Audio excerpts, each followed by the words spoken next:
Apa yang mendorong sejumlah sivitas akademika menyampaikan kritikan kepada Presiden Jokowi?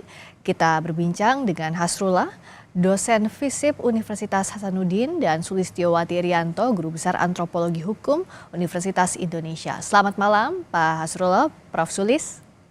Selamat malam, Mbak Priska. Selamat malam, kami juga sudah mengundang tenaga ahli utama KSP, Johannes Joko, yang tadi mengonfirmasi hadir namun berhalangan karena ada agenda lain. Saya ke Prof. Sulis dulu, apa yang mendorong tadi Sivitas Akademika UI lantang sekali bersuara bahkan menyerukan semua perguruan tinggi untuk ikut bergerak mengawasi pemilu?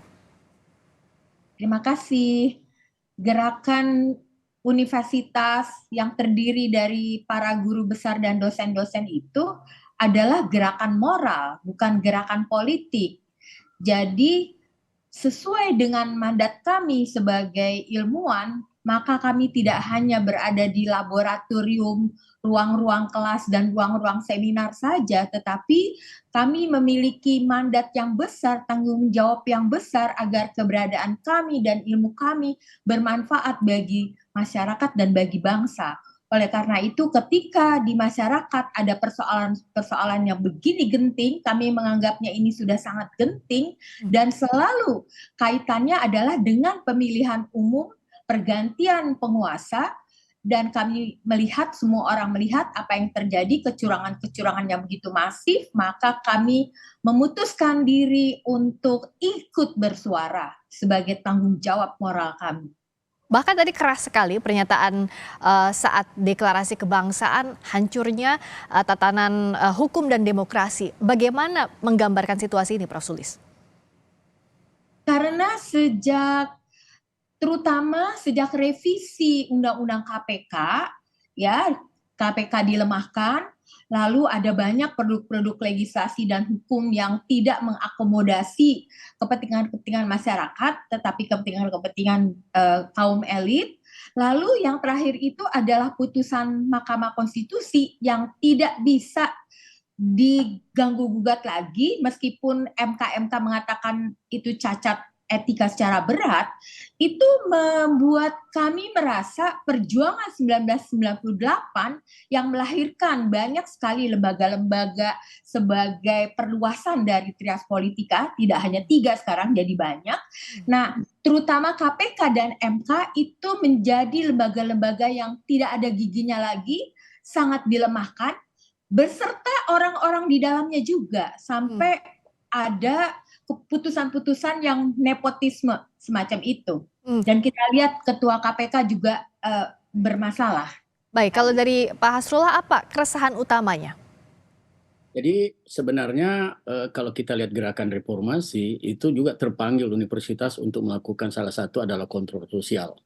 Karena berfungsinya masyarakat madani dan orang-orang kampus, intelektual, itu tidak ada kata lain untuk menyuarakan kebaikan untuk pemerintahan gitu. Nah, sekarang kelihatan sekali tata kelola pemerintahan dan serta kehidupan demokrasi ada sesuatu yang menyebabkan ada yang hilang gitu. Ya, seperti tata kelola pemerintahan yang jelas-jelas di Undang-Undang Pemilu nomor 7 2017 itu jangan ada aparat yang berpihak. Itu jelas itu. Kalau orang hukum tahu ini. Jadi pemerintah, penguasa jangan berpihak. Nah, ada beberapa statement-statement pemerintah kita yang memungkinkan ASN, lembaga-lembaga negara yang ikut. Sebenarnya berarti kita mengkhianati reformasi gitu. Dan gerakan-gerakan kampus itu sebenarnya adalah gerakan moral seperti yang dikatakan Prof. Sulis tadi.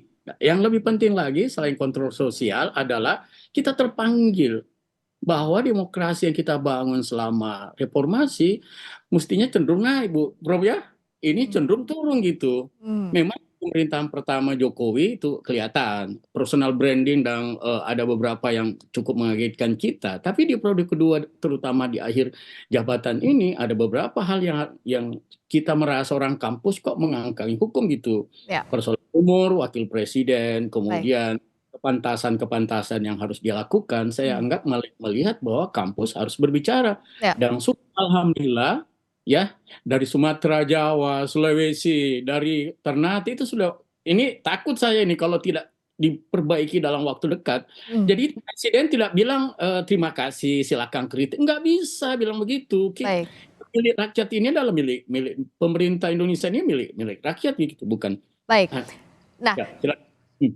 tetap pada koridor demokrasi seperti tuntutan yang disampaikan dari Unhas ini, apa yang bisa dilakukan dan bagaimana langkah Presiden Jokowi yang diharapkan kalau dari Civitas Akademika dengan masifnya tuntutan dan deklarasi petisi yang disuarakan, Akademika yang menyampaikan kritik kepada pemerintah jelang pemilu ini masih bersama dengan Pak Hasrullah, dosen FISIP Universitas Hasanuddin, dan Prof. Sulistiowati Irianto, Guru Besar Antropologi Hukum Universitas Indonesia. Tadi Pak Hasrullah, Prof. Suli sudah menggambarkan bagaimana kekecewaan dan apa yang diharapkan. Tapi sebenarnya apa yang bisa dilakukan di kurang 2 pekan jelang pemilu ini yang diharapkan dengan sudah adanya gerakan masif dari berbagai universitas di berbagai daerah di Indonesia ini, Prof. Sulis? Terima kasih. Sebenarnya para dosen di seluruh Indonesia itu adalah orang-orang yang diam. Kami itu tidak bekerja di kampus dari jam 8 sampai jam 5, tetapi bisa 24 jam. Dan kami harus menjalankan sebegitu banyak peraturan SOP dari kementerian, dan kami diam. Itu yang terjadi pada kami. Dan sekarang begitu diamnya kami tidak bisa lagi menahan untuk tidak bersuara. Dan kalau ditanya apa gerakan yang lebih konkret lagi, karena kami itu bukan gerakan politik dan kami tidak punya tangan untuk masuk mengintervensi struktur-struktur kekuasaan, maka yang bisa kami lakukan adalah bersuara dan bersuara, semakin keras dan semakin keras, sambil berharap bahwa mereka yang punya otoritas politik, teman-teman di parlemen, itulah yang harus mengambil peran, apalagi yang harus mereka lakukan di dalam menyikapi situasi ini.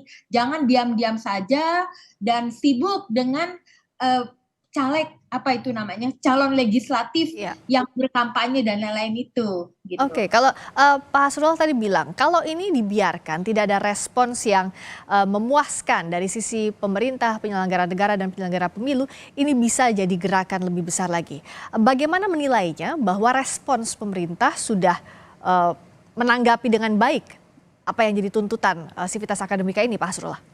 Ya, di sini kan di tuntutan kedua tadi para dosen dan guru besar yang peduli demokrasi ya, itu sudah di poin kedua mengingatkan Presiden Jokowi dan semua pejabat negara dan aktor politik yang ada dalam kabinet presiden ya berada pada koridor demokrasi yang mengedepankan nilai-nilai kerakyatan, keadilan sosial serta rasa nyaman.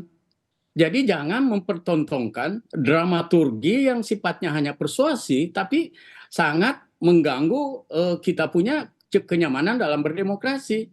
Harus kembali ke pasal 7 pasal 7 tahun 2017. Jadi kita tarik ASN, TNI, polisi, ya itu harus tetap di koridor peranannya masing-masing.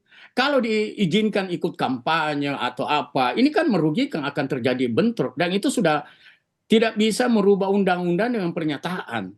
Ya, saya kira begitu Bu Sulit. Yang lebih penting lagi, yang kita harus terima pil pahit ini, apalagi gerakan ini tidak hanya di Jakarta. Ini yang saya mau beritahu. Tahu Al-Khairun itu Ternate loh, jauh dari pusaran kekuasaan. Kemudian Musamus, Unhas dari Makassar, kemudian bahkan di Jawa Universitas Islam Yogyakarta UGM ini sebenarnya harus cepat ini. Dan kalau mau bagus adalah menempatkan presiden dan aparat kabinet on the track terhadap undang-undang pemilu gitu. Jangan melanggar, karena pasti walaupun sudah pemilu, kalau terjadi kecurangan, ini saya dapat informasi dari beberapa sosial media, itu ada 77 indikator tanda pelanggaran di pemilu, tapi kita belum bergerak gitu. Tapi saya menganggap siapapun, jadi kalau memang Presiden kita secara legowo bahwa akan melaksanakan undang-undang pemilu on the track, ya tidak mencampurkan kepentingan pribadi dengan kepentingan nasional, dan saya kira akan memberi respon yang luar biasa. Makanya saya berharap ini menjadi warning buat kita, kalau sampai 2-3 hari ke depan itu akan menimbulkan opini publik yang bisa menggelinding sewaktu-waktu gitu. Jadi juga harus disadari. Jadi kekuatan media sosial itu tidak seperti dulu lagi, tapi ini sangat perkasa, the powerful media sosial, apalagi dengan cara-cara seperti itu. Walaupun kami, tanda kutip ya, tidak diberikan kesempatan untuk berbicara secara lugas di kampus, tapi perkumpulan teman-teman seperti itu akan memberi suara yang tegas, yang jelas. Kemudian untuk tidak ada tujuan kami. Kami ingin melihat Indonesia negara demokrasi yang baik, aman, dan tertib. Ini gerakan moral ya. Terakhir Prof. Sulis, apa yang jadi tolok ukur bahwa respons Presiden Jokowi dianggap memuaskan dan bisa dipercaya pemilu ini? Kalau Pak Presiden penyelenggara negara menghentikan politik uang, terutama yang kita lihat dengan kasat mata itu adalah pembagian bansos di mana-mana untuk membeli suara rakyat. Mengatakannya bahwa itu adalah memang sudah ada di anggaran untuk menolong rakyat miskin, tetapi kita tidak bisa menutup mata bahwa itu sebenarnya adalah mereka sedang membeli suara rakyat, dan itu sangat melecehkan keindonesiaan kita, bangsa kita sendiri. Ingatlah itu. Kita harapkan pemilu yang langsung, umum, bebas rahasia, jujur dan adil, dan diawasi oleh semua pihak, termasuk sivitas akademika yang menyuarakan dengan lantang kegelisahannya. Terima kasih Prof. Sulistiowati Irianto, Guru Besar Antropologi Hukum Universitas Indonesia. Terima kasih Pak Hasrullah, dosen FISIP Universitas Hasanuddin, atas waktunya di Sapa Indonesia Malam. Dan kami juga sudah mengundang tenaga ahli utama KSP dan bersedia hadir, namun ada berhalangan hadir ketika hendak berdialog. Terima kasih atas waktunya sekali lagi Prof. Sulis dan juga Pak Hasrullah.